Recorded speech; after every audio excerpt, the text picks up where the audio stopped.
یہ تو بات ہوگی سر بینیفٹس کی.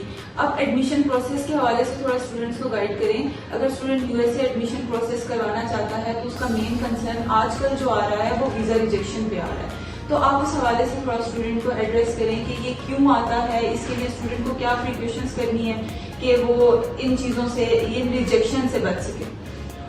اس میں ویسے آج کل کا تو دور بڑا اس حوالے سے آسان ہے کہ بہت ساری انفارمیشن جو ہے وہ اویلیبل ہوتی ہے, آپ نیٹ پہ جائیں وہ کر دیں. لیکن اس میں ایک چیز ہے کہ یہ ہائی ٹیکنیکل بھی ہے, ٹھیک ہے جی. اب ہر ملک کا جو ایک سسٹم ہے اور اس نے ایک کرائٹیریا بنایا ہے اسٹوڈنٹ پروفیشن کا, وہ دوسرے ملک سے تھوڑا مختلف ہوتا ہے. اور ایون ایک with in the same country ایک یونیورسٹی کا ایک سٹی میں رہتے ہوئے ان کا کرائٹیریا انٹیک کا دوسری یونیورسٹی سے ڈفرینٹ ہوتا ہے. تو یہاں پہ آپ کو کسی مہارت اور تجربے کی ضرورت ہوتی ہے. وہ جو اسٹوڈنٹ فرسٹ ٹائم خالی ان کی انسٹرکشن دے کے کرتے ہیں وہاں پہ تھوڑے سے ایشوز آتے ہیں. اس لیے ہمارا مشورہ یہی ہے کہ آپ کسی اچھے کنسلٹنٹ سے رابطہ کریں. وہ لوگ جو اس چیز کے ماہر ہوں, وہ وہاں کے قوانین سے بھی واقف ہوں, ہمارے ایجوکیشن سسٹم سے بھی واقف ہوں, اور وہ پراپر آپ کو گائیڈنس کر سکیں. کیونکہ ایسے ہوتا ہے کہ دنیا میں آج کل بہت تیزی سے تبدیلیاں ہو رہی ہیں, رولز میں بڑی جلدی تبدیلیاں آتی ہیں. آج جو ایک سال پہلے جو کنڈیشن تھی آج ان میں فرق آ چکا ہے. یونیورسٹی کی ریکوائرمنٹ میں بھی فرق آ جاتا ہے. تو وہ ایسے کوئی کنسلٹنٹ آپ کا ہونا چاہیے جو اپ ڈیٹڈ ہو ان تمام تبدیلیوں سے.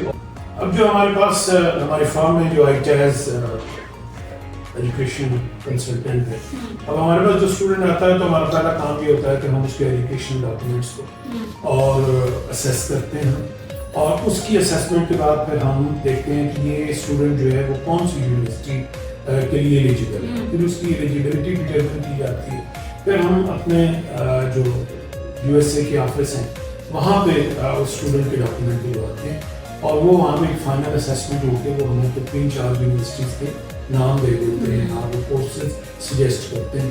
پھر وہی ہم اسٹوڈنٹ سے ڈسکس کرتے ہیں کہ یہ آپ کے لیے فلاں کورس جو ہے وہ کہاں ہے, آپ اس کورس کے لیے جائیں, اور یہ یونیورسٹی ہو سکتی ہے, اس کا فی اسٹرکچر اتنا ہے, یہاں یہ بینیفٹ ہے, یہاں ایڈوانٹیجز اور ڈس ایڈوانٹیجز آپ سے ڈسکس کرتے ہیں. پھر جب وہ اسٹوڈنٹ ایگری کرتا ہے تو پھر ہم اس کا ایڈمیشن کے لیے وہ کیس پروسیس کرتے ہیں. تو جب ایڈمیشن ہو جاتا ہے, اور موسٹلی جب ہم کیس بنا کے اور یونیورسٹی کی انوالومنٹ کے ساتھ اس کے اسسمنٹ کے ساتھ دیکھتے ہیں تو ویزا مطلب یہ ایڈمیشن ہونا تو کوئی ایشو نہیں ہے. پھر جو اگلی اسٹیج آتی ہے وہ یہ ہے اس کے ویزے کے لیے اپلائی کرنا.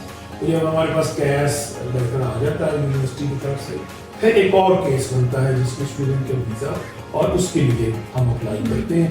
وہ ایک پورا اس کے لیے اس کا بیک گراؤنڈ بنانا پڑتا ہے, ریکارڈ بنانا پڑتا ہے, اس کے ریکمنڈیشن لیٹرز اور یہ ساری چیزوں کے بہت ساری چیزیں چونکہ سسٹم میں ہمارے اور ان کے فرق ہے.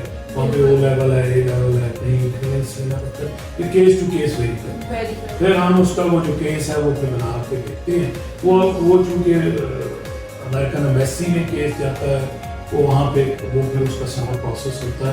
اگر کیس آپ کا ٹھیک ہو, کیس ٹھیک بنا ہوا ہو, اس کی ڈاکومنٹیشن پراپر ہو, پھر میں نہیں سمجھتا کہ اس میں کوئی رکاوٹ ہوتی ہے. انشاءاللہ وہ ہمارے 100% کیسز ہو جاتے ہیں. اب یہ جو آپ نے بات کی ہے اس پر کچھ لوگ حوالہ بھی دیتے ہیں کہ اکثر جو پاکستانی اسٹوڈنٹس ہیں اس کے کچھ نہ کچھ رکاوٹ آ جاتی ہے ویزے میں, یا ڈیلے ہو جاتا ہے. ایک تو یہ ہے کہ جی جو USA کا سسٹم ہے یہ بڑا سینسٹیو سسٹم ہے, اور وہ جب بھی آپ اپلائی کرتے ہیں تو آپ کو کمپلیٹ ڈاکومنٹیشن اور ریکارڈ کے ساتھ اپلائی کرنا پڑتا ہے.